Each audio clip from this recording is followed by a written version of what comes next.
وأخيرا بقيتي بتاعتي. وراح شايلني ومقعدني على المكتب وهو واقف قدامي، وفضل يبوس في شفايفي وفي خدودي ورقبتي.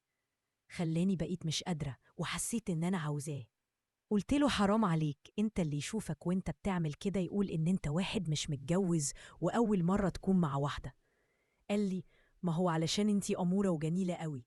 أنا فعلا حاسس إن أنا أول مرة أكون مع واحدة. أهلا بيكم. قصتنا النهاردة مع يسرا.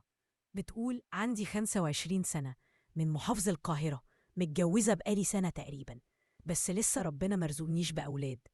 يعني قبل ما اتجوز كان في علاقة حب بيني وبين جوزي ياسر.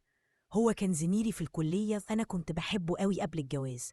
بس بعد الجواز حسيت إن كان في حاجات أنا ما كنتش شايفاها، لأن هو كان بعيد عني. بصراحة حبي ليه بدأ يقل جدا، لأنه أسلوبه بعد الجواز اتغير معايا، وأنا لو كنت أعرف كده كنت ما اتجوزتهوش. وللعلم أنا حاليا بحمد ربنا إنه مرزقنيش منه بأولاد، لأن بصراحة خلاص بفكر إن أنا انفصل ومش عايزة أكمل معاه. جوزي حد سلبي جدا لأقصى درجة، ما عندهوش بربع جنيه ذرة رجولة. مفيش مرة أنزل من البيت لابسة طية أو حاجة ويعلى، مع إنه لو منعني كنت هكون فرحانة علشان بيفرض رجولته عليا، ودي حاجة كانت هتبسطني، بس ما كنتش بلاقيها منه. وحاليا نتعرف على شوية شباب ضيعين ومضيع الفلوس بتاعة الشغل عليهم، واللي بيشتغل بيه بيروح يسهر بيه ويشرب، وبيرجع متأخر جدا وما بيقدرش يقوم الشغل. هو كان شغال في مصنع كرتون، ومن كتر أيام الغياب مشوه من المصنع، وقعد يدور على شغل كتير، وفي الآخر يقول أنا مش لاقي شغل، لحد ما وصلنا إن ما بقاش في بيتنا جنيه، وبقيت استرخ من والدتي علشان أجيب أكل وشرب. لحد ما قلت له طيب وآخرتها إيه، وعملت معاه مشكلة كبيرة بسبب الشغل وعدم مسؤوليته. وفجأة لقيته بيقول لي ما تشتغليه، ما الستات كلها بتشتغل. ساعتها فهمت إن اللي قدامي مش راجل، وقررت إني مش هتكلم معاه في الموضوع ده تاني. وقعدت أفكر أشتغل إيه وأنا معايا بكالوريوس تجارة، بس ما اشتغلتش قبل كده. المهم قلت أروح المنطقة الصناعية اللي فيها مصانع كتير. دخلت كذا مصنع، ناس تقول مش محتاجين، ناس تقول أول الشهر، لحد ما لقيت مصنع. دخلت لقيت واحد واقف جوه، سألته لو سمحت في شغل، قال لي استني، وراح مكلم حد. وبعدها دخلت وقعدت مع واحد لابس بدلة على مكتب، سألني كام سؤال وأنا جاوبت.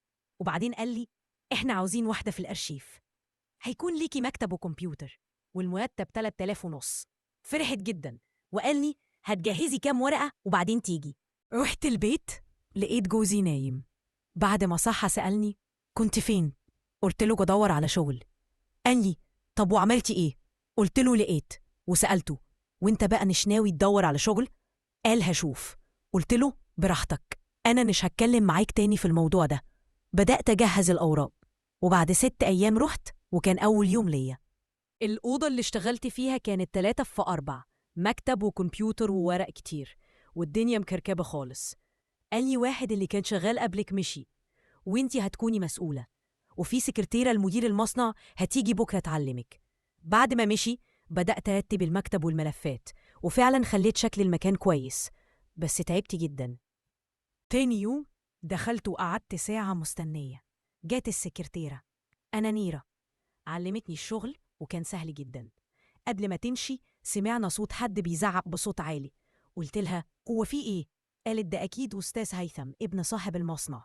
قلت لها أنا اترعبت. قالت ما تخافيش.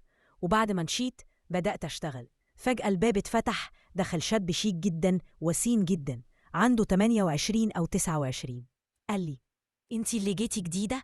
قلت أيوة. سألني كذا سؤال وقال أنا هيثم، أكيد سمعتي عني.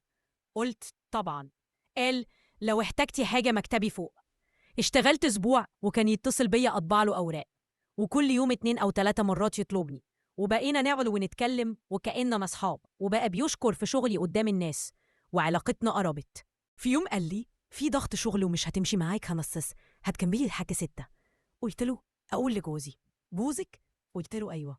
استغرب وقال مش باين أصلا إنك متجوزة. سألني عندي أولاد؟ قلت له لأ ومش عايزه، وطلب أفهمه. حكيت له كل حاجة عن جوزي. قال لي طيب يا بنت الناس، إيه اللي جبرك عليه؟ انتي جميلة وأموره وألف واحد يتمناكي. قلت لو اتطلقت هكون زوجة تاني ومش هلاقي حد. قال مين قال؟ وارد تلاقي حد كويس.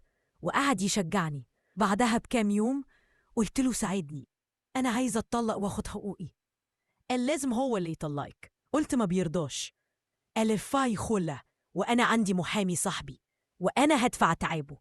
وفعلا اتفقنا ورفعنا القضية وكسبتها واتطلقت. بعد شهر قال لي جايب لك عريس. قلت بجد؟ قال لي واحد شافك وبيعرفك وعايزك. قلت حد من المصنع؟ قال بس متجوز. قلت لا مش هينفع. قال حتى لو؟ وبصيت له ولقيت نفسي فرحانة ومش عارفة أرد. اعترفت له إني معتبرها كل حاجة، بس ما فكرتيش هبقى مراته.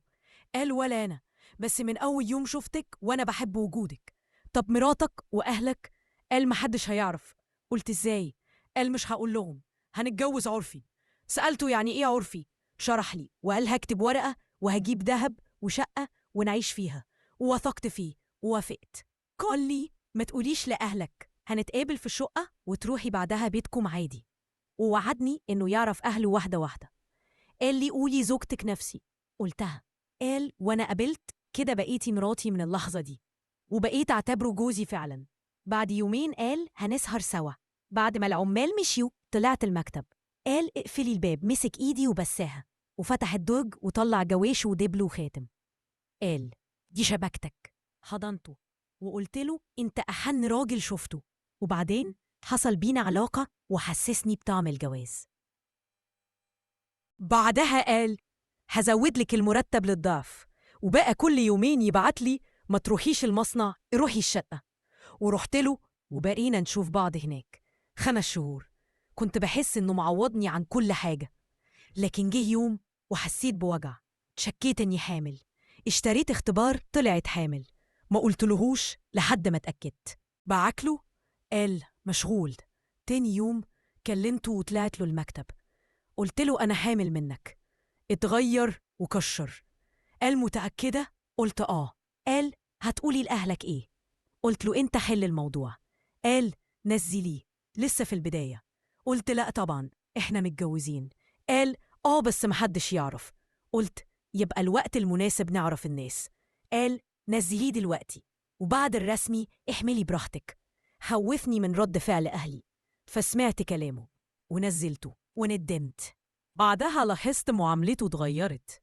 ما بقاش يقابلني غير مرة في الأسبوع، ولما يكون مزاجه. قلت له أنا مش هقدر أستحمل، عاوزة جواز رسمي. قال بتلوي دراعي؟ قلت له لأ، بس أنا متعلقة وعاوزة أشعر بالأمان ونفسي أخلف منك. قال ظروفي لا تسمح، ولو مش عاجبك أنا مش هكبرك. قلت له بعد اللي حصل قال صبري ولما يجي الوقت هقولك. حسيت إنه بيتلاعب بيا وقلت له أنا همشي ومش هتشوف وشي. بقالي 1.5 شهر في بيت ماما، ما بروحش المصنع، وهو بيتصل وبيبعت كتير وأنا ما بردش. بس أنا من جوايا بضعف وبقول يمكن ظروفه فعلا. وقررت استناه بس من غير ما يلمسني. لو جد هيتجوزني، ولو بيضحك عليا هيسيبني. دي كانت حكايتي، ويا ريت تقولوا لي رأيكم في التعليقات. هو هيفضل يعلقني ويضحك عليا ولا هيتجوزني؟